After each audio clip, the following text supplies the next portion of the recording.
All right, strap yourselves in, deep divers, because today we're going full hyperdrive into the wild world of Star Wars memorabilia. I'm talking about the kind of stuff that'll make you say, wait, that actually happened. Right.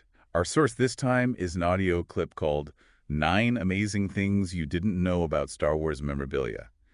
And let me tell you, it's packed with stories you won't believe. It's really fascinating to see how these seemingly ordinary items become symbols of a much bigger story. Exactly, like historical markers in a Ah, galaxy far, far away. I like that. Historical markers. Okay, so first up, we got to talk about the great toy shortage of 1977. Oh, yeah, that was a wild one. Imagine this. Kenner, the company that made Star Wars toys, they landed the deal just a month before the movie premiered. Talk about cutting it close. I mean, nobody at the time could have predicted the absolute cultural earthquake Star Wars would become, right? So when Christmas rolled around, Kenner was like, uh-oh, we've got a problem. Yeah. Instead of that shiny Millennium Falcon under the tree, a whole lot of kids unwrapped what's known as the early bird certificate package. Oh, I remember those. Basically a big IOU, right? A certificate promising the actual figures later, a stand teasing all the characters, a few stickers, and a fan club membership.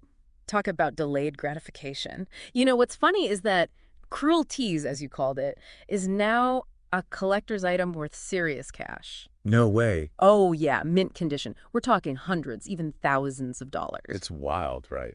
From disappointment to goldmine. It shows you how these things become more than just toys. They're snapshots of cultural moments. Like, who would have thought? Okay, get ready for this next one because it's a doozy. The initial plan for Yoda involved a monkey. Hold on, a monkey. Yeah, in a mask. Can you picture a little monkey trying to channel the wisdom of Yoda? I mean, it's kind of hilarious, right? It is, but apparently Lucas was worried about animatronics back then, thought they couldn't quite capture Yoda's essence, so they tried this unique approach. Thankfully, it didn't pan out. Right. I mean, there's a photo out there of the monkey in the Yoda mask, and let's just say it's more Halloween costume gone wrong than Jedi Master. I can only imagine. Apparently, the monkey actually ripped off the mask at one point. Makes you wonder how long that shoot would have lasted if they went with it. Yeah, chaos on set.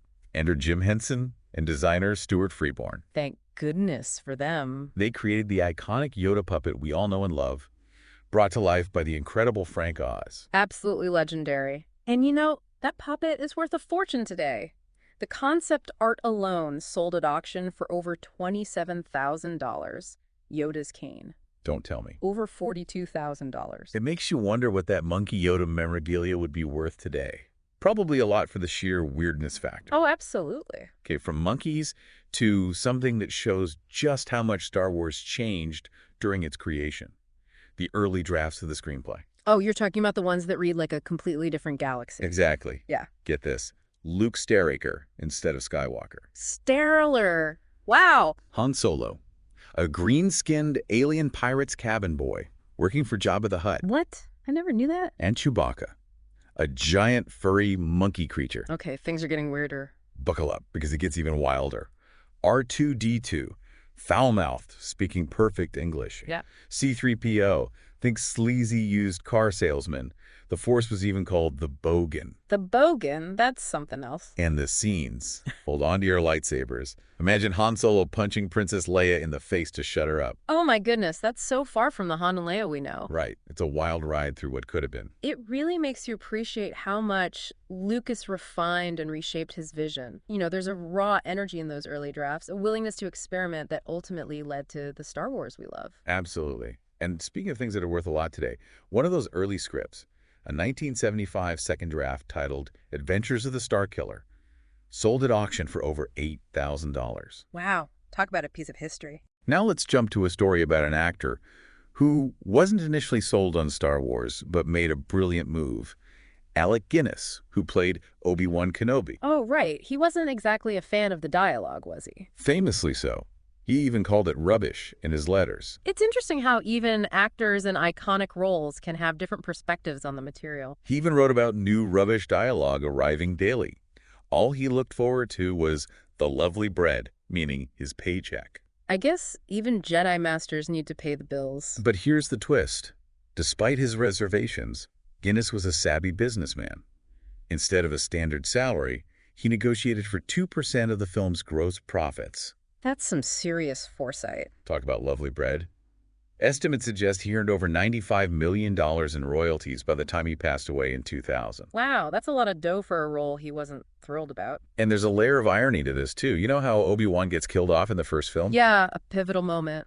Well, Guinness actually suggested it, said it would give the character more weight, but later admitted he just wanted to avoid saying lines he hated. Oh, that's classic. So Obi-Wan meets his end, leaving behind those iconic robes. And speaking of which, that very garment sold at auction in 2007 for $14,000.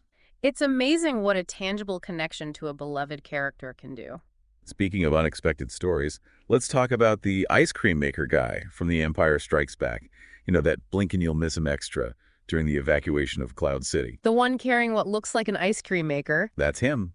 Fans have dubbed him Wilro Hood and even created a whole backstory. It's amazing how fans can take the smallest detail and weave it into something bigger. Right. The theory is he wasn't carrying ice cream, but a vital computer core filled with rebel data, risking his life as the Empire closes in. Unsung hero. I love it. It's that fan passion that keeps these stories alive, you know? And it's not just fan theories. Kenner actually released a limited edition Wilro Hood action figure in 2009. No way, that's awesome. It shows how much fans can influence a franchise.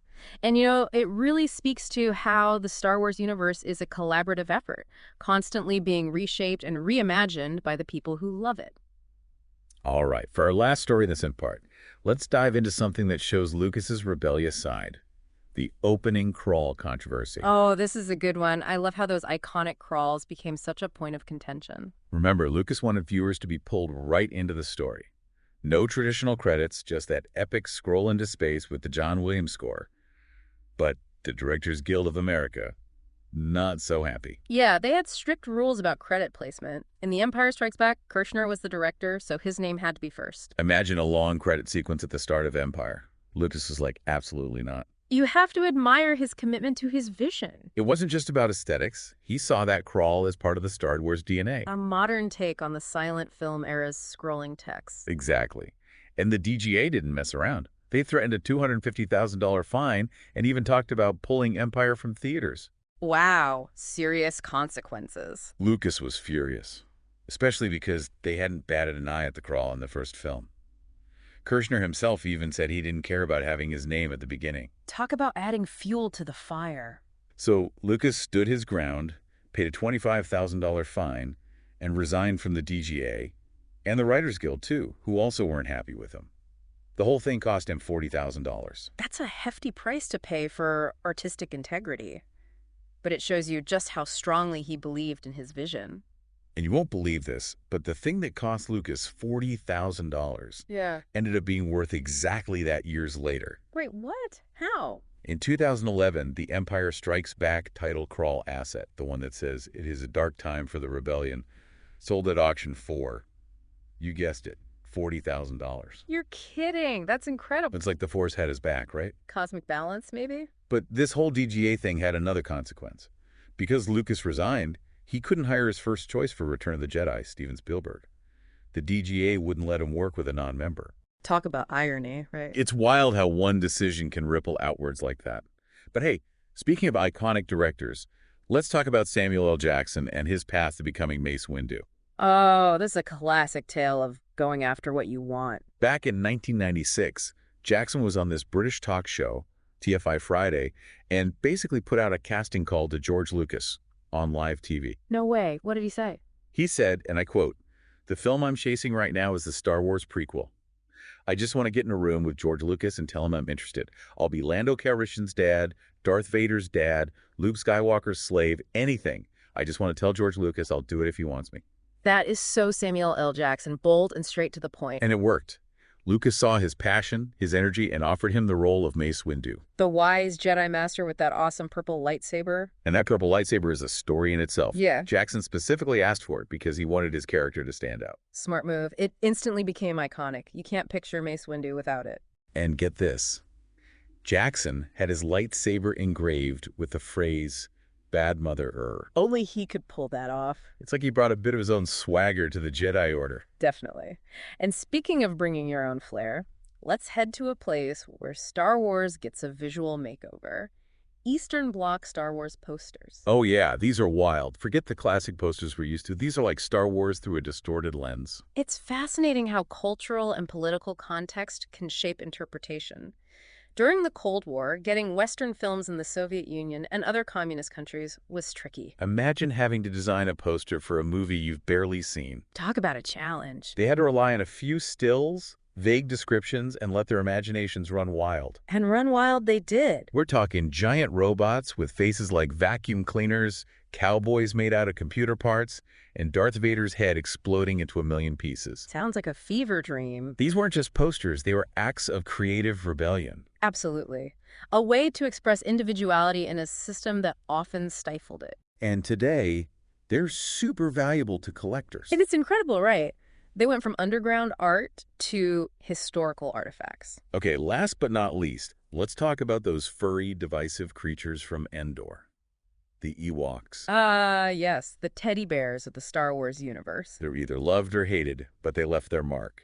Did you know Lucas originally envisioned the final battle with Wookiees? Really? I never knew that. He wanted it to be on Kashi, Chewbacca's home planet, but then he realized he'd created a bit of a problem. What kind of problem? Wookiees are supposed to be this primitive species, right? Living in harmony with nature. But Chewie is piloting ships, fixing hyperdrives, using all sorts of tech. I see the issue. It just didn't add up. So Lucas created the Ewoks to avoid contradicting the Wookiee lore. And they became the furry face of the rebel victory on Endor. Interesting how a plot hole led to such iconic characters. Right, and the name Ewok is inspired by the Miwok tribe, who are indigenous to the forests of Northern California, where they filmed those Endor scenes. A nice little nod to real-world cultures. It's funny, though, the Ewoks are super divisive. Some find them too cute. Others love their teddy bear with spears vibe. I guess it's that mix of cuteness and warrior spirit that throws people off. But whether you love them or hate them, they've left a mark on pop culture. Oh, absolutely. The teddy bear look, their primitive weapons, that catchy victory song. And speaking of that song, Yub Nub, did you know it was composed by Joseph Williams, the lead singer of Toto? Wait, seriously? Toto? Yep, the same band that sang Africa. No way! And get this, he's the son of John Williams, the composer of the Star Wars score. What a cool connection. It's like a little piece of music history hidden within Star Wars. And speaking of valuable things, original Ewok masks and puppets go for big bucks at auctions. Really? Oh, yeah.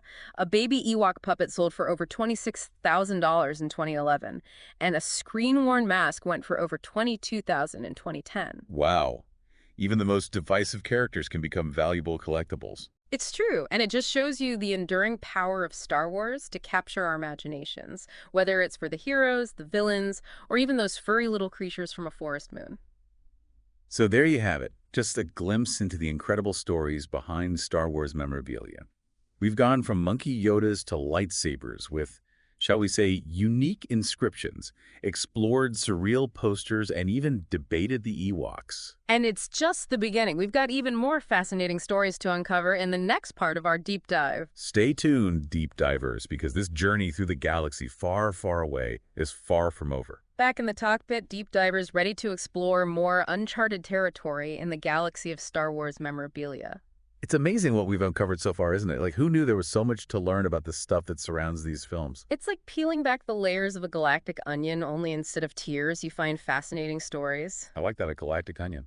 And speaking of fascinating stories, remember our discussion about Samuel L. Jackson and that purple lightsaber of his? Oh, yeah. That was a classic case of an actor knowing what he wants and going after it. I mean, declaring on live TV that you want to be in Star Wars. That's bold. That's Samuel L. Jackson for you. And it worked. He landed the role of Mace Windu, the wise and powerful Jedi Master, and thanks to his own request, wielding that iconic purple lightsaber. I remember reading somewhere that he wanted to stand out during the big battle scenes, with all the other Jedi having blue and green lightsabers. That makes sense. It's such a small detail, but it makes a huge impact. You instantly know who Mace Windu is. Absolutely. It's become synonymous with his character. Now, you can't imagine Mace Windu with any other color lightsaber. And then there's that inscription he had on it. You know what I'm talking about, right? Oh, yeah, the one that's a little bit too spicy to say on the air. But one and only.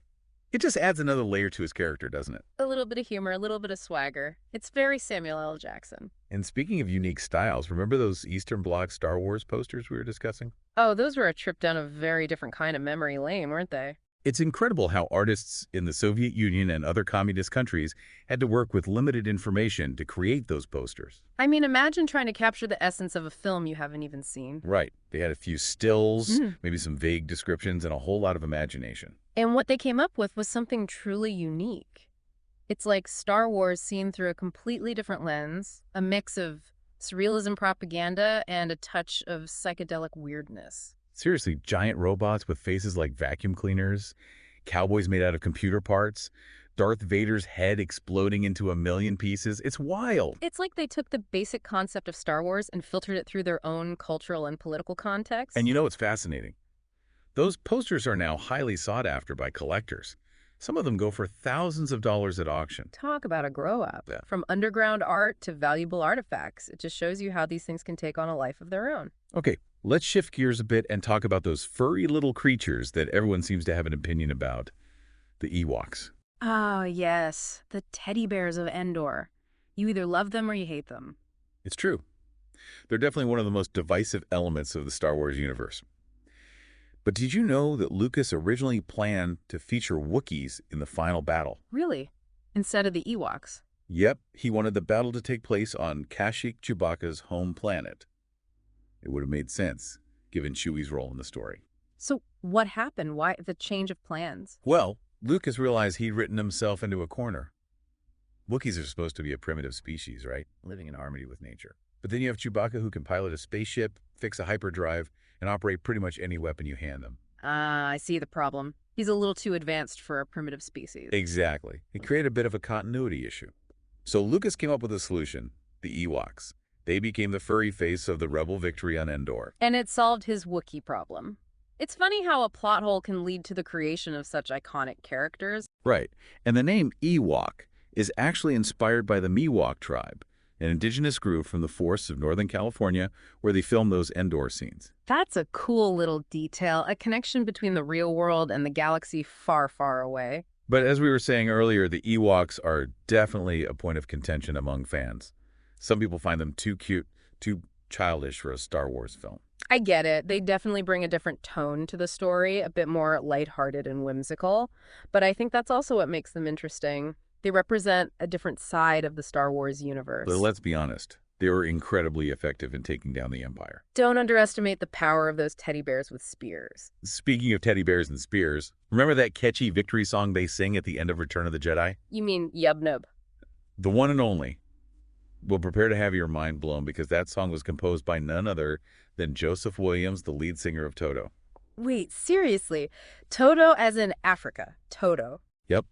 It's one of those random but awesome pieces of trivia that makes you appreciate the interconnectedness of pop culture. That is wild. And to think it was hidden right there in plain sight all these years. And get this, Joseph Williams is the son of John Williams, the legendary composer of the Star Wars score. Talk about a family affair. That's incredible. It's like a secret layer of Star Wars history. And you know what else is a secret layer of history? Those original Ewok masks and puppets. Some of them have fetched insane prices at auction. Really? How much are we talking? A baby Ewok puppet sold for over $26,000 in 2011, and a screen-worn Ewok mask went for over $22,000 in 2010. Wow. Even the most divisive characters can become valuable collectibles. It's a testament to the enduring power of Star Wars and its ability to capture our imaginations. No matter what your opinion is on the Ewoks, there's no denying their impact on pop culture. Absolutely. Yeah. They become a symbol of the underdog's triumph and a reminder that even the smallest creatures can play a big role in the fight against evil.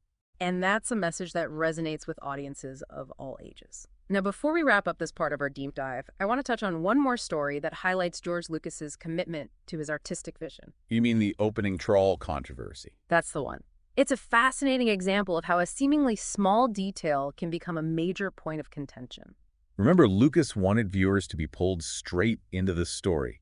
No traditional opening credits, just that epic scroll into space with the John Williams score. But the Directors Guild of America, they had other ideas. They insisted on having the director's name front and center as per their regulations. Yeah, and Lucas wasn't having it. He saw those opening crawls as integral to the Star Wars experience. Yeah. A modern take on the silent film era's scrolling text. It was more than just credits. It was a narrative device, a way to set the stage and immerse the audience in the world he created. And the DGA didn't mess around. They threatened a hefty fine. and even considered pulling The Empire Strikes Back from theaters if Lucas didn't comply. It was a battle of wills, a clash between artistic vision and industry standards. Lucas ultimately stood his ground, paid the fine, and resigned from both the Directors Guild and the Writers Guild. Talk about a power move. He was willing to risk his standing in Hollywood to protect his vision. And you know what's crazy? The very thing that cost Lucas $40,000 ended up being worth exactly that amount years later. Wait, are you serious? How is Well, that even possible? in 2011, the original Empire Strikes Back title crawl asset, the one that says it is a dark time for the rebellion, sold at auction for, guess how much? $40,000. You got it. It's almost as if the Force itself intervened to right the wrong. It's a testament to the enduring legacy of Star Wars and the power of these objects to connect us to the stories we love. It's incredible to think that something that caused so much controversy could become such a treasured artifact. And it reminds us that value is often subjective. What might seem trivial to one person could hold immense meaning to another. It's all about the stories behind these objects, the context they provide, and the emotions they evoke. Absolutely. They're not just things. They're portals to a galaxy far, far away. A reminder of the power of imagination and the enduring legacy of Star Wars. All right, deep divers time to fire up those hyperdrives one last time as we wrap up our exploration of Star Wars memorabilia. It's been quite a journey, hasn't it? It really has. We've uncovered some amazing stories and learned so much about the objects that surround this beloved franchise. It's like we've been on a scavenger hunt through the galaxy far, far away, unearthing hidden treasures and uncovering the secrets behind those iconic items. Exactly. And you know what's been really cool for me? It's seeing how these objects aren't just about collecting. They're about connecting with the stories and characters that have touched so many lives. Absolutely. They're tangible reminders of the power of imagination and the enduring legacy of Star Wars. And speaking of enduring legacies, remember our discussion about George Lucas and his battle with the Directors Guild of America over those opening crawls? Oh yeah, that was a classic showdown between artistic vision and industry standards. It's amazing how a seemingly small detail like that could cause such a big rift. It shows you how deeply Lucas cared about his vision and how far he was willing to go to protect it. I mean, resigning from both the Directors Guild and the Writers Guild, that's a bold move. He truly believed in the power of those crawls to set the stage and draw the audience into the story. He saw them as a modern-day equivalent of the scrolling text used in silent films. It was more than just a stylistic choice for him. It was about creating a specific experience for the viewers, one that immersed them in the world he had created. And remember, the DGA didn't mess around.